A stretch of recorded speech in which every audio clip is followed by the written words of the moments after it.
My name is Angelina Santiago, and I was in CCTV's advanced group this year. Today we'll be watching a video titled Model Me. It is a photography project about myself. Now, onto the video. Model Me. A journey with myself.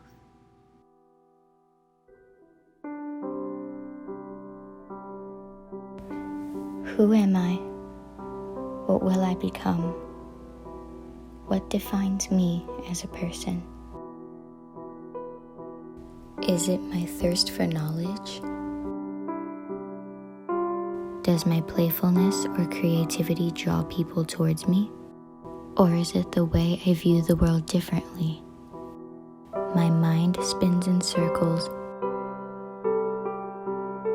I don't know who I am. It's hard to walk a road alone in a sea of wavering hands.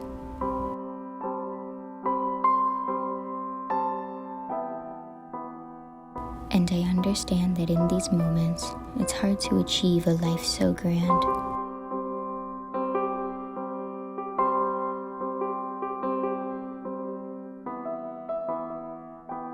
Sad blue and happy pink may not look the same, but they are two sides of the same coin that aren't so mundane. Am I pink in this world of rainbows? Am I green, blue, red, orange? What am I? Who am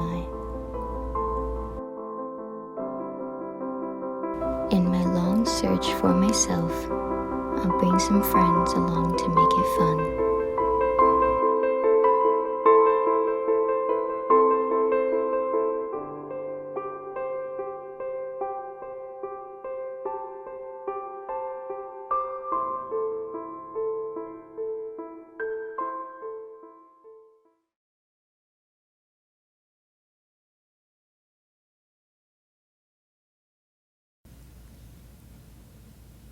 What'll it be today?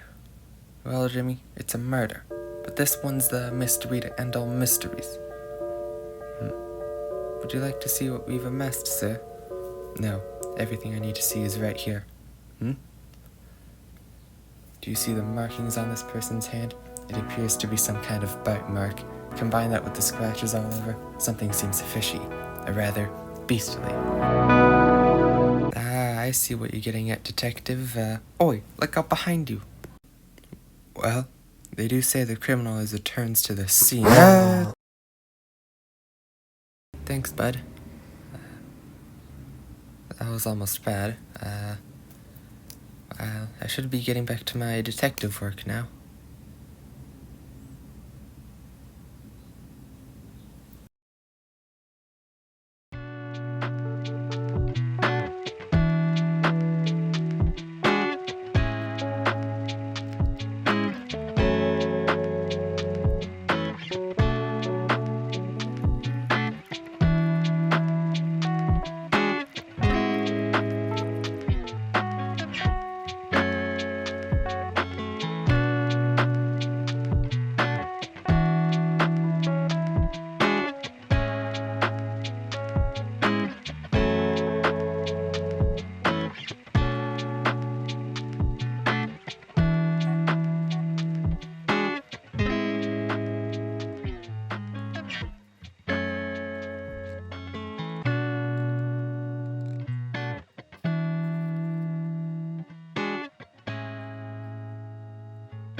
What does Cambridge mean to me?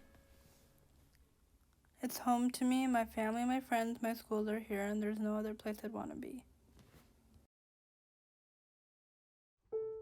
I am going to tell you how it all began. Hi, my name is Carrie. One night, I was talking to my family as I always do. How's your day? Good. Good. It was good. Then we heard people yelling. Then we went outside and asked people what was going on. She said, the monsters are attacking us. My mom started rescuing people off buildings. My dad and brother started fighting off the monsters, and I followed one of the monsters who was going the opposite way from the city. Then I saw a dark house. When I went in, there was a woman who looks exactly like me. I said, "Who are you?" And she said, "I'm your worst nightmare," and sent the monsters after me. After that, I went home and asked my parents who she was. Then they said she was my twin sister, and the SNDC her from us when she was just born, and because they took her because of her powers. She had the power to create monsters.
Hey everyone, it's Tavi. I'm in the advanced group here at SMI, and it's my third year doing SMI. My video is about bilingual people who learned English as a second language and how they were able to learn English. I hope you enjoy. During text, right? My friends who were born in America will type things like there, but then really what they're saying is they're trying to say there. Even still now, my accent still comes out, even though I don't want it to. But now, even if people hear my accent, I'm not ashamed of it. Like, I embrace the accent, because people are out here, loving like British accents and other accents. So why not embrace my Tagalog accent? Or like you are, but they're saying you're. And those little things really piss me off, because learning English, they're so hard on you about that, and they're like, you have to type this correctly because it means different things. So that's one big thing that I learned while learning English, that I think that, I'm a little superior when it comes to that. In the nicest way possible. Did you first learn reading English or Portuguese or any other languages? Portuguese. I actually only learned English 9 years ago. So Oh wow. it's only been, it hasn't been not even half of my life. So I learned Portuguese and learned English at age 13, 14. I was born and raised in the Philippines, and then I moved to Boston when I was 11 years old. I probably started learning how to read and write when I was really young. I do remember how I started writing. I was writing on a yellow pad paper. That's like the standard back in the Philippines. And my grandmother was teaching me how to write in cursive. I was thinking about that question, and I don't remember. I do remember learning how to write. And that was Going into the 7th grade when I moved to Boston. first grade in school in Stuttgart. I must have been 6 years old or something. And that was very monotonous activity. We had to write, a whole page of A's, a whole page of B's and C's and so forth. I wasn't speaking a lot because obviously you had to speak in English. And whenever I would, I had a thick accent. Like my friends, who are my best friends now, they would tell me like I used to have a thick accent. No, it was, I think, one of the biggest challenges in my life so far. It was easy, you know, it was easy in some senses where I like distanced myself from people that spoke other languages, like English or like Spanish or Portuguese. So I was only focusing on hanging out with people that spoke English, which actually helped me in the long run because you can still hear a little bit of my accent, but. And at the Waldorf school, they introduced us to letters through drawing. So stories. We heard stories, and then we learned how to draw, just one big letter, and that was one big character. For the most part, given that I learned it 9 years ago, I think it's pretty good. It was difficult, but I went to Cambridge Regional, and there I was in the ESL program, so they were very heavy on, the reading and writing and pronunciation of things. It was difficult for sure, but was it easier than Portuguese? Probably not. I mean, Portuguese is like one of the hardest languages to learn, they say. So I'm gonna say no, but English is still difficult and challenging in its own ways to this day. I definitely feel like 100% confident and comfortable talking to native English speakers now compared to back then, because now I'm fluent, I would like to believe. But then back then I was a little shyer and like more quiet because my accent would come out like every now and then. It is true, but English is a world language and is spoken everywhere. And as Daniel mentioned, when you turn on the radio and you listen to music, most of it is in English here. Do you still use Portuguese often? No. I wish that I spoke Portuguese a little bit more. The only family that I have here in America is my mom and my brother. And I see them, I want to say maybe once every couple of weeks, where we all live in different homes now and we're doing our own thing. So that's the only time that I speak Portuguese, really. I mean, yes, we do have some German pop singers, but most of them, even when they're German, they sing in English.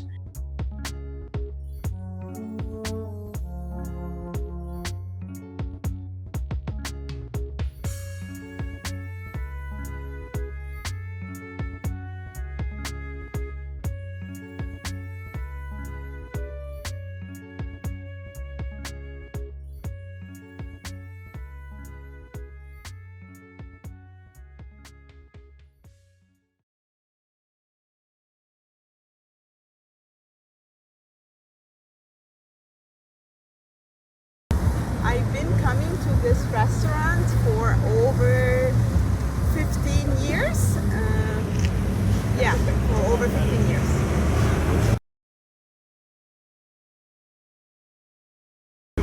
Well, my favorite food from this restaurant is the fried fish, and also my kids usually like to grab the sandwich.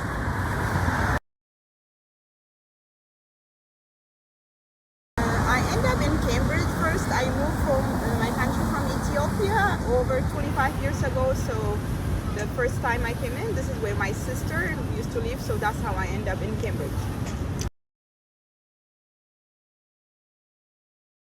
My life in Cambridge, it's very nice, and I like Cambridge because it's a very diverse city, and also there's so many things that you can do around.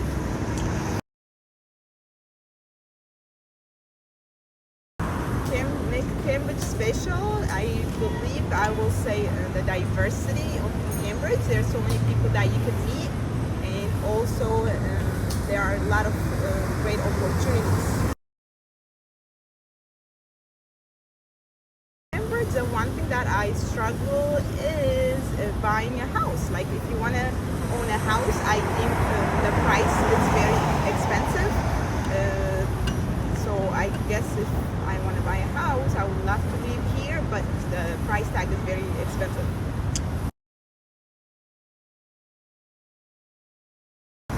Ideally, I would love to stay in Cambridge because this is where the first place that I know, and also this is where my kids are growing, and this is where the schools are. But once my kids are going to college, that, I think something I would think about it when I get to that life.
I moved to Cambridge in 1980, and so in the 1900s, that would be 20 years.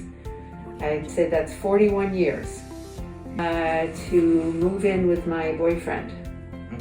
I was living in Somerville, and before Somerville, I lived in Colorado, where I was a graduate student, and I got a job in the insect collection at Harvard. And I got an apartment in Somerville, and then poof, love. I love living in Cambridge.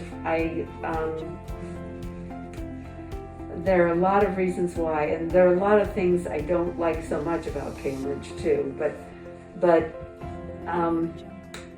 where I'm living right now is in a house, and I'm on a road that it's just a very, very skinny road, so cars can't drive on it. And it's very quiet here, and I have a nice garden, so I'm sort of in a little paradise here. And I have very nice neighbors, and that's something I like about Cambridge, the people. Basically, I really like Cambridge, and it spoils you because the people that you talk to are all pretty much the same way politically. Okay, so I am retired. My previous career was as a teacher. I taught in a public school in Boston, and I was a middle school science teacher in a bilingual program in East Boston. So I worked with a lot of kids. I know there's some questions about immigrants. I worked with a lot of immigrant families, and a lot of my students were from immigrant families.